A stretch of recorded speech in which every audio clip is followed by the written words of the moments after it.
Your life. All right. Okay, hang on.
Hi mga kasokal! It's Saturday, 1 p.m. and it's time for another SoCal Pinoy's virtual class. And today we have Rowena Similar who's going to be talking about her English Tagalog children's book Romrom and Lola, and she's going to be doing a live reading for all of us. So this is a special class for your kids. So yeah, just get them and gather them, and we'll listen to Rowena. Hi, Rowena.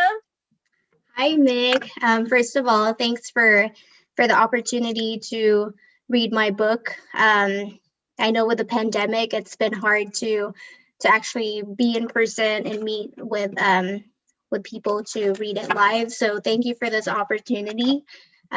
So I wrote this book. It's called Romrom and Lola, and it's both in English and Tagalog, for your kids to learn some Tagalog words that we use in our households. Um, just a little bit about myself, my background. I was actually born in Quezon City, Philippines. I spent majority of my childhood in Sampaloc, Manila. So I lived there. I went to kindergarten, grade school, up until the fifth grade. So Tagalog is my first language. And then in 1995, I ended up moving to SoCal with my mom, my dad, and my sister. Um, so yeah, that was back in 1995 when I was 11 years old. So you can figure out how old I am. But anyways, I do have a kuya, who still lives in the Philippines. Um, by the time we migrated over here, he was already over 21. And I guess the rules are if you're over 21, then you have to start the petition all over again. So he was kind of left behind. Um, but enough about that. I just feel like I still have close ties to the Philippines. I have nieces, my sister-in-law, and like I said, my kuya. Um, And I actually recently just got back from a trip out there with my son, my husband, and my mom in February before the pandemic happened. So we're very lucky we got back in time. Anyhow, so yeah, like I spent my pre-adolescent stages here in the U.S. I went to grade school in Cyprus. I started the 6th grade, and then I went to junior high. I attended Cyprus High School, and then I went to Cal State Long Beach and got my bachelor's degree in journalism. So writing has always been a passion for me. I used to write poems when I was in high school. I was part of the newspaper team in high school and in college. Um, but yeah, I didn't really pursue it. I didn't pursue journalism um, when I graduated. You know, some things happened. But anyways, enough about that. So yeah, like I said, I've always had a passion for writing, and I am a fan of children's books, particularly picture books. I just, I love how they look. I love that there's always a moral to the story that the children can pick up from. So yeah, it was always in the back of my head to write one myself. Um, in 2017, when I got pregnant, at my baby shower, I actually received a couple of books. This one was one of them. It's called Zapata, and it's by the Little Libros, and it's basically a Spanish and English book. And I was kind of sitting there thinking to myself that, nobody got me a Tagalog English book. So I started doing the search myself. I went on Amazon and I got this book. It's called Filipino Friends for myself and my baby, of course. And then I called my brother and asked him to look up some books for me that I could read to my baby, because that has always been my goal, to teach my kids or my future kids how to speak Tagalog. I mean, being a native speaker myself, I kind of owe them that knowledge, to make sure that they know how to speak my language and know my culture as well. So my brother actually got me this book. It's called Bahay Kubo. And it's all in Tagalog. If you know the words to the song, it's all illustrated here. And I love this one because Bahay Kubo was actually one of the first books that I taught, or Bahay Kubo was one of the first songs that I taught my baby. And then he also got me this book. It's called Ang Maliit na Kalabaw. And then just searching online, I found these other books. Ang Alamat ng Ibong Adarna. And this one basically is a counting book. It's in Tagalog. And then there's also this one, Florante at Laura. And this one is all about shapes. Or actually, sorry, colors. I think there's another one about shapes, but I didn't bring it out here. And then, of course, I had to get the Alpabetong Filipino. So it goes through the modern ABC with Tagalog examples. So yeah, like I said, I'm a fan of children's books, and I kind of had this idea to, why not just start my own? I didn't find too many Phil Am writers at the time when I had my baby. I don't think Little Yellow Jeepney was around yet, and Jack and Ague hasn't been written yet. So I just kind of decided to write my own. I sat down, and at the time I was going through something very difficult in my life. I'm not going to go through it, or I'm not going to share it right now. I apologize. But it was also right around the time I was going back to work after my maternity leave. So I sat down, wrote it. It's basically inspired by my own son and my mom, his Lola. And um, I sat on the story for a while. It was sitting on my laptop for about a year until recently when the pandemic hit, and I was kind of bored. We didn't really do much as a family. We just stayed home.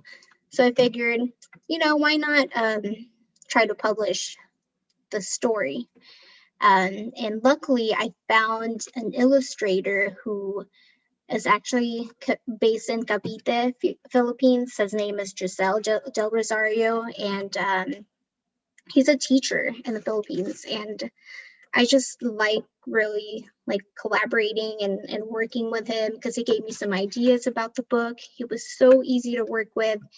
And yeah, he just gave life to the images in my head. And I hope you guys like it too. So I'm going to start the story now. Here it is. It's called Romrom and Lola.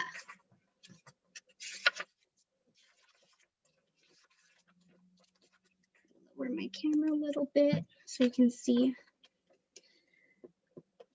When mommy and daddy leave for the day, Romrom spends time under Lola's care. They wave goodbye as the blue truck leaves, excited to see how today will be. And you can see Lola is translated to grandmother right below it. And you'll also see the Tagalog version written out. At Lola's house, he eats warm pandesal and drinks a bottle of dede for almusal. Ligo na, Lola says to her apo. She gets a batya and a small green tabo. So batya and a tabo. I know I got bats in the batya when I was younger. Lola helps Romrom put on pambahay. She fixes his hair with a small suklay. Sando and shorts are his current go-to. Needless to say, they're all brand new. Lola helps Romrom put on his chinelas, a pair of blue ones that are just the right size. They're gifts from his tito, who bought them this summer. He always knew about Romrom's favorite color. In goes the right foot, followed by the left foot. He is slowly learning to make them stay put.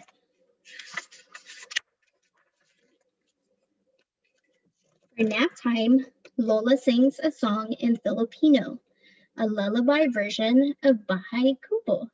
Its catchy melody tells a timeless story about a little bamboo house surrounded by veggies.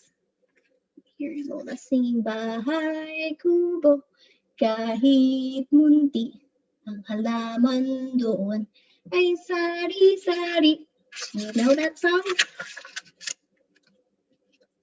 Romrom is safely cradled by his Lola as they both fall asleep on the tumba-tumba. Shh, wake them up. After nap time, they go out for a walk. Lola pulls Romrom in a red cariton. They go once or twice around the same block. Lola even checks to see what's in the mailbox. After they walk, they rest for a bit. Lola gets a high chair where Romrom could sit. Kain na! She walks in with a treat, a bowl of arroz caldo for Romrom to eat.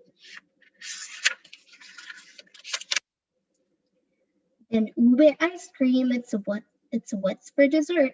Another yummy treat, a good boy deserves.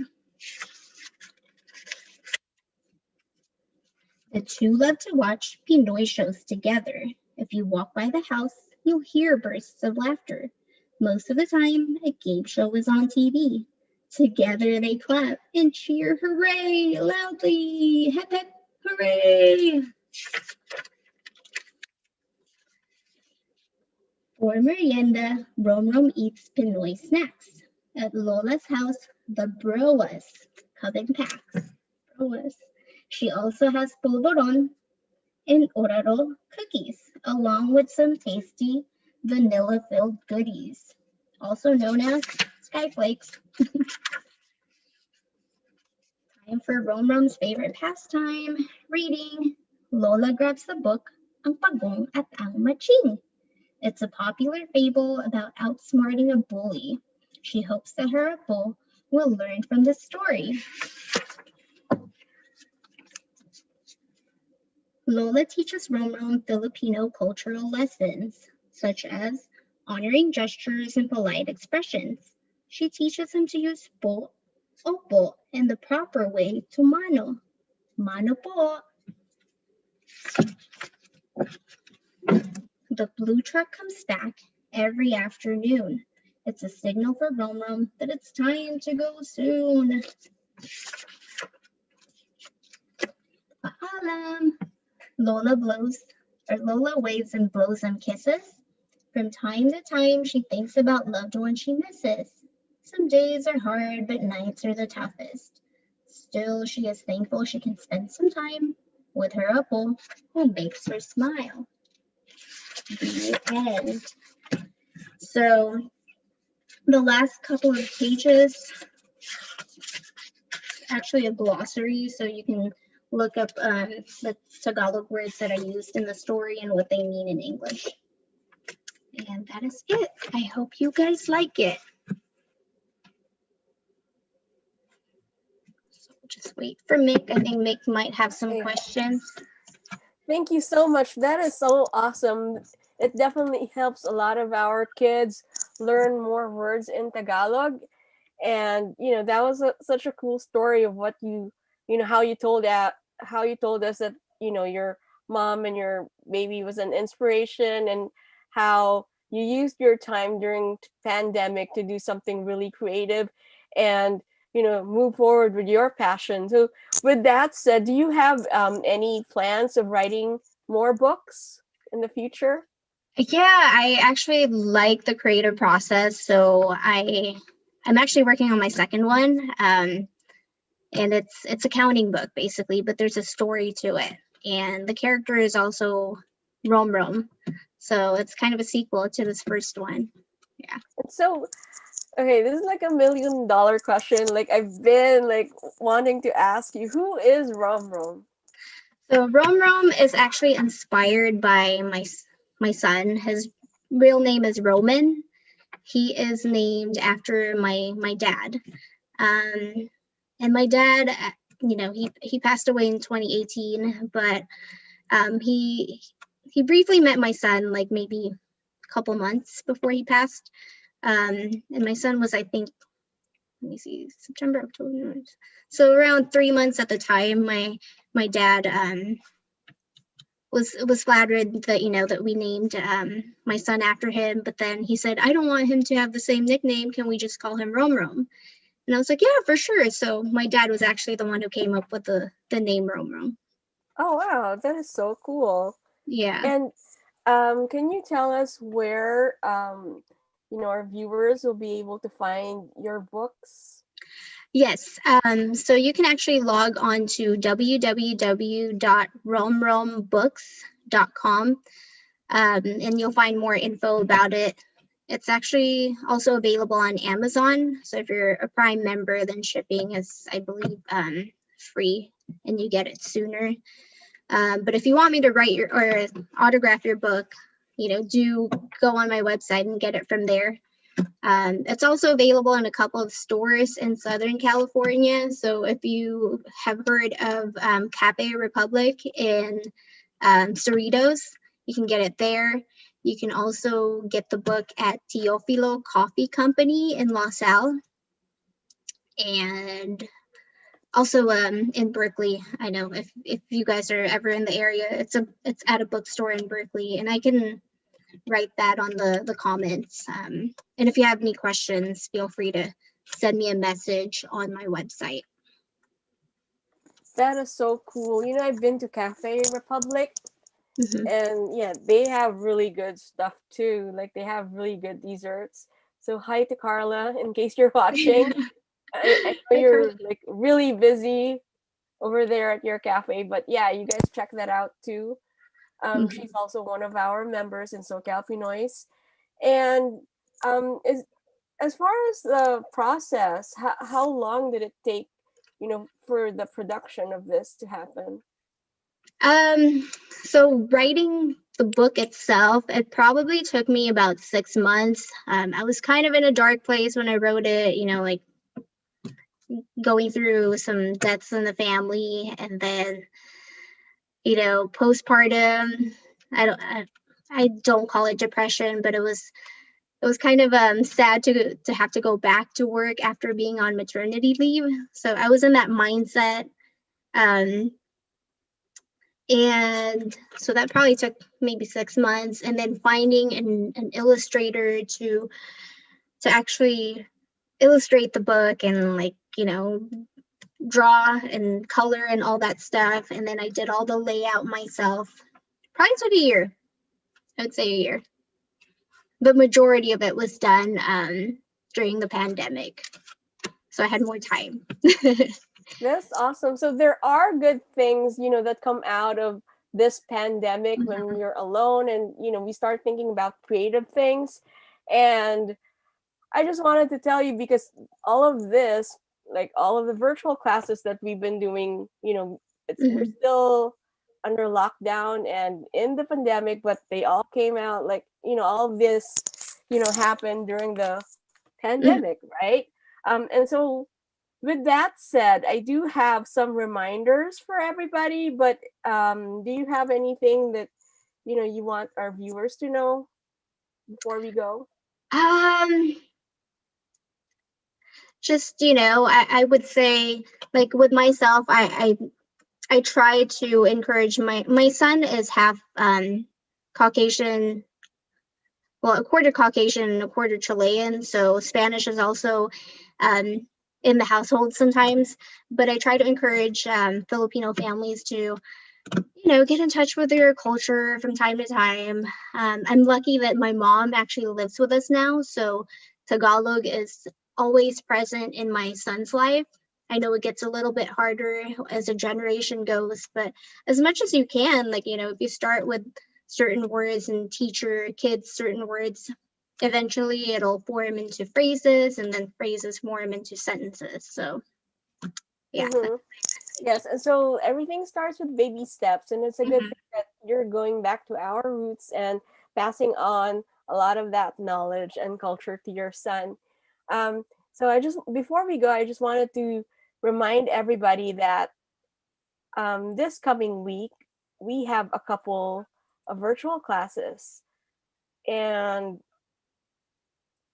so we're starting with um, so this is something that we had on a poll. Like we asked everybody, like, what they wanted to watch and what topics they were interested in.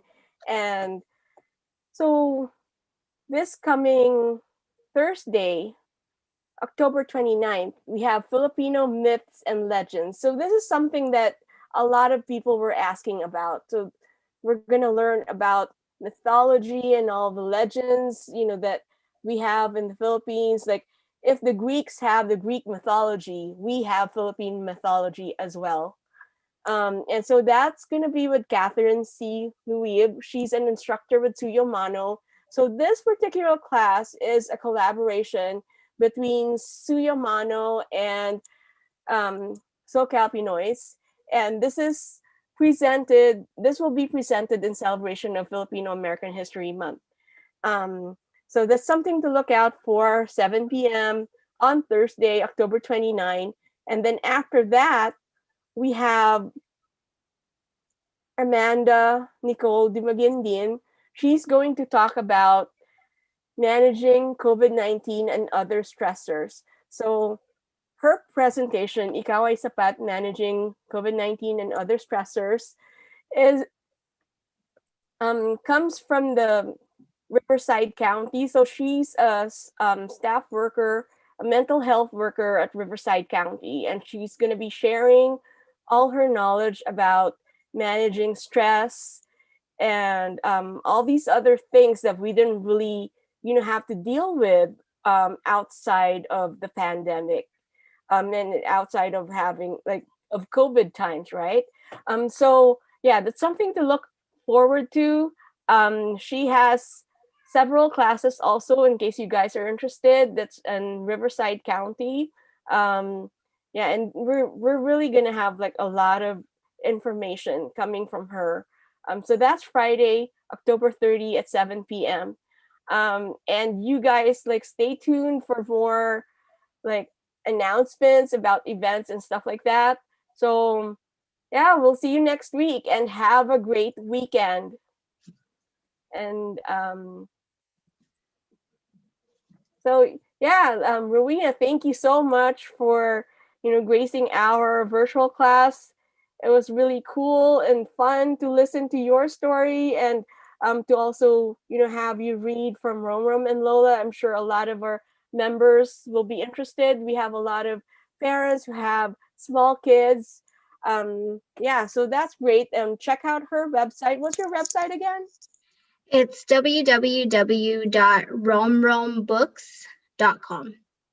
Okay, so there you have it. So Thank everyone, you. hope you guys have a great weekend. See you guys soon.